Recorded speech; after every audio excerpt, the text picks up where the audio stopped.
Common sa droga, nagkakaroon po ng hallucination yan, delusion. At patutunayan ko sa inyo na bangag ang presidente natin, kahit na nandito sa Expedea Morales at si Miss Cathy Pinag, na sinasabi, talagang nakita niya, nasaksihan niya ang paggamit ng ipinagpapawal na droga. Pero ako kahit na hindi ko nakita, patutunayan ko sa inyo na bangag ang presidente natin. Pumapasok po yung salitang delusion. Ang delusion ay isang maling paniniwala na ang isang bagay hindi o nangyayari nang sa katotohanan lang, hindi naman talaga totoong nangyayari. Katulad po ng ginawa sa compound ng KOJC na kung saan ang dami pong mga usaping legal technicalities, pinasok nila ang compound ng KOJC para po i-serve ang warrant of arrest. Samantalang, ang dami nilang ginawang mga paglabag doon at nung lumabas ang presidenteng bangag, pinagmalaki niya sa taong bayan na hinahamon niya na mag-file ng human rights violation ang mga taga-KOJC. At sinabi niya na wala daw na ipasok na baril doon kahit isa. Totoo hindi? Nakasan niyo po, may nakita ba kayong baril na pinasok? Wala. Pangalawa, hindi raw totoo na nagtirga sila doon. Totoo hindi? Hindi. May namatay nga po eh. So, these are the examples of delusional minds. Maling paniniwala. Samantalang nakita nating lahat na merong ipinasok doon na mahigit 3,000 kapulisan na armado ng matataas na kalibre ng baril, naka-full battle gear, nagpakaula po sila ng tigas at may namatay. Sinasabi ng bangag na presidente na wala. So nakita ninyo? Wala po akong personal knowledge when it comes to drug addiction of this President BBM. Kaya lang, bilang isang psikolohista, yun po ay parte ng pagiging addictus benedictus. Si Thomas po kasi yun. Meron siyang delusional minds. So transparency, yan po ang isa sa advocacy na hakbang na maisog. Hindi na po transparent. 90 billion excess funds ng PhilHealth pinilit na ibalik sa National Treasury, samantalang ang daming namamatay hanggang ngayon, ang daming nakahiga sa mga hospital, pampublikong hospital, patuloy na humihingi, naghahanap kung paano makakakuha ng tulong sa mga gamot at sa bayarin sa hospital. Napakadami po niyan buong Pilipinas, pero bakit tinanggal ang 90 billion excess fund ng PhilHealth at hindi natin alam kung saan dinala? Ang isa sa mga problema na napakasimple ng ating bansa, mga kababayang maisog, ay ang prophylaxis. Ang problema natin sa paglilinis ng ngipin. Lahat ba dito nakakapagpalinis ng ngipin? Kaya hambahog ng Pilipinas eh. Bakit? Kasi isang napakasimpleng benepisyo na dapat binibigay sa atin, ang prophylaxis o ang paglilinis ng ngipin, hindi pa natin magawa. Hindi pa magawa ng gobyerno.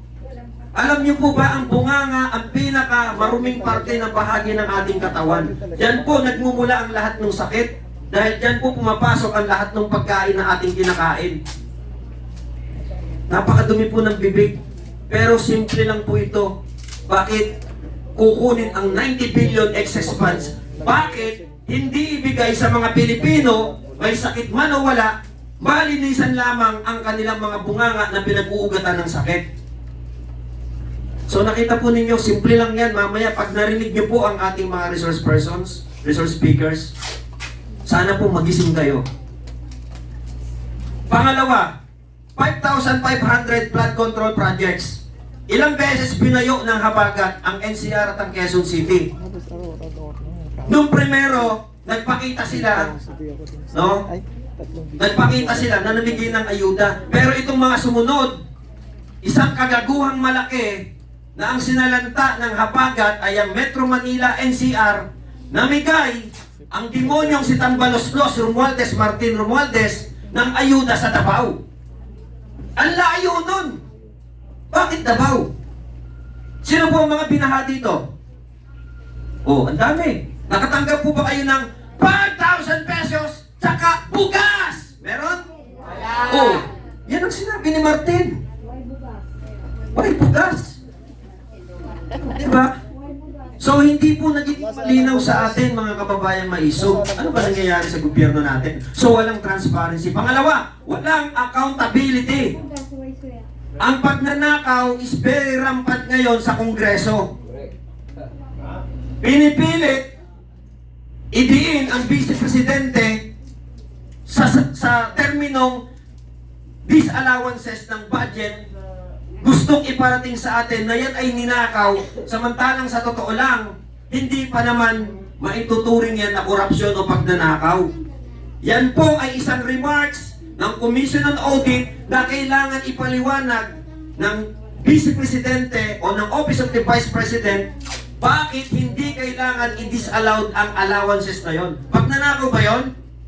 Sino po ang galing dito sa mga corporate world hanggang ngayon? Correction pa yan eh. Sa mga kumpanya. Ako galing po ako sa kumpanya. Minsan meron po kaming tinatawag dyan na mga disallowances doon sa revolving funds, sa petty cash. Sino po mga nagtatrabaho dito? Sino nakakalam ng petty cash? Ako, Minsan nakakagastos ang management o ang mga empleyado no, nawala doon sa malinaw na nakasulat sa policy ng petty cash. Pero hindi ka agad po pwedeng sabihin ng isang kumpanya o ng manager na ninakaw mo yan. Until magpaliwanag ang empleyado o ang management through notice to explain na kahit nawala yan doon sa policy, meron tayong emergency pinaggamitan yan. So yan po ang gusto nilang ipakita na nagnakaw ang Vice Presidente ng 125 million, samantalang binigyan ho ng pagkakataon ng Office of the Vice President ng 6 na buwan to submit to appeal kung bakit hindi dapat i-disallowed ang budget na 125. Panloloko ng mga buwaya sa loob ng Kongreso. Samantalang sila, nung sinabi ng ating Vice Presidente na meron pong mga insertions ng pondo na bilyon-bilyon piso simula nung 2023. Ano ang sagot ni Tambaloslos? Ano ang sagot ni Saldico? Ang layo nung sagot. Imbis na ipaliwanag, sinabi pa nila na ang totoong mangbubudol si VP Sara Duterte. So walang accountability, mga kababayan. Nakita ninyo si Kimbo? Si Teacher Estela Kimbo na dating sumasakay lamang sa tricycle, ngayon naka-artista ban na ang worth 4 million o mahigit pa at ang suot ng mga bag, ang suot ng mga alahas ay milyon-milyon, samantalang ito ay hindi bumabangga doon sa annual income niya bilang isang kongresista. So nakita ninyo? So palakpakan po natin si Dati. Mamaya magpapakilala po. So, ang gobyerno natin, mga kababayan, walang accountability. Pangatlo, wala po tayong peace. Ang issue po sa West Philippine Sea ay hindi nyo alam. Hindi nyo alam na may paparating na digmaan, pupwersahin ng Amerika ang Pilipinas, tinutulak tayo na kalabanin ang higanteng bansa na napakalakas no, kontra Pilipinas. Anong kanilang sinusulong? Hindi kasi nila kayang labanan ng harapan ng China. Ang laki ng utang nila dyan. Ngayon, ginagamit tayo bilang pawn. Sinusugot tayo sa gera para sa kanilang kapakinabangan. Anong laban ng bansang Pilipinas? Kung ang Ukraine at ang Russia hanggang ngayon hindi tapos ang digmaan, ano ang mangyayari sa Pilipinas pag binagsakan tayo ng bomba? Hindi nyo po alam yan, mga kababayan maisog. Kasi po, bulag ang ating mainstream media, hindi po tinetelevise yan. Hindi po tinetelevise yan. Panghuli, yung security. Ramdam nyo ba na tayo ay secured ngayon? Samantalang nung panahon ni Tatay Digong, kahit naabutin tayo ng alas 3 na madaling araw sa kalsada, hindi tayo takot kasi walang mga adictos, benedictos. Ngayon, we are not secured. We are not just secured. Sa safety lang natin, idagdag nyo pa dyan yung napakatagal na pangako na hanggang ngayon hindi na ibibigay, yung 20 pesos na bigas. Wala tayong food security. Tama ba mga kababayan maisog? Tama. So ngayon, tell us, ito ba ay labanan Duterte Marcos? Samantalang, ang ating ipinaparating sa ating gobyerno ay hindi lang naman para kay Duterte. Ang isyo sa mataas na bilihin, hindi lang naman si Tatay Digong apektado nun eh. Sino masigit na apektado? Tayong mamamayang Pilipino. Ang isyo sa West Philippine Sea, hindi lang naman basta si Tatay Digong yun eh. Diba? So sana mga kababayan maisog, malinawan ninyo, kaya po tayo nandito ngayon, tayo ang totoong oposisyon. Tayo ang totoong oposisyon ng ating gobyerno na hindi kayang tayuan ng mga partido komunista, terorista, at mga nagmamagaling sa Kongreso at Senado.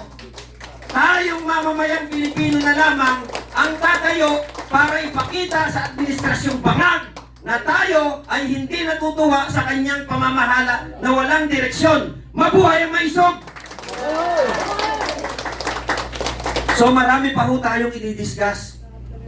Pero dahil po limitado ang ating panahon, bibigyan ko po ngayon ng pagkakataon ng ating mga resource person para masigit pa nating maunawaan. At sana mga kababayan, habang sila po ay nagsasalita, pilitin po ninyong sumentro.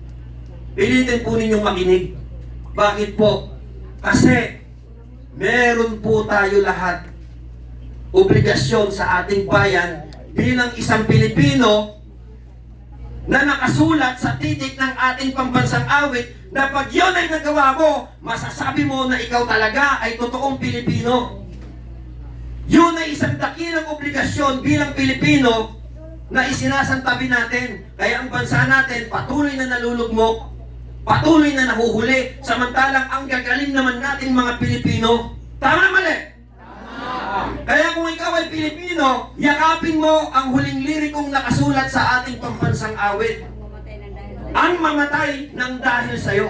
At pag yan, ay nagampanan po natin, masasabi natin na mahal natin ang ating bansa, mahal natin ang mga susunod na henerasyon, at ang ginagawa natin ay ang pagsasalita ng taong bayan na totoo ngayon. Oposisyon, laban sa mga mapang-abuso, mga magnanakaw, at bangag na administrasyon. Mabuhay po tayong lahat. Magandang umaga.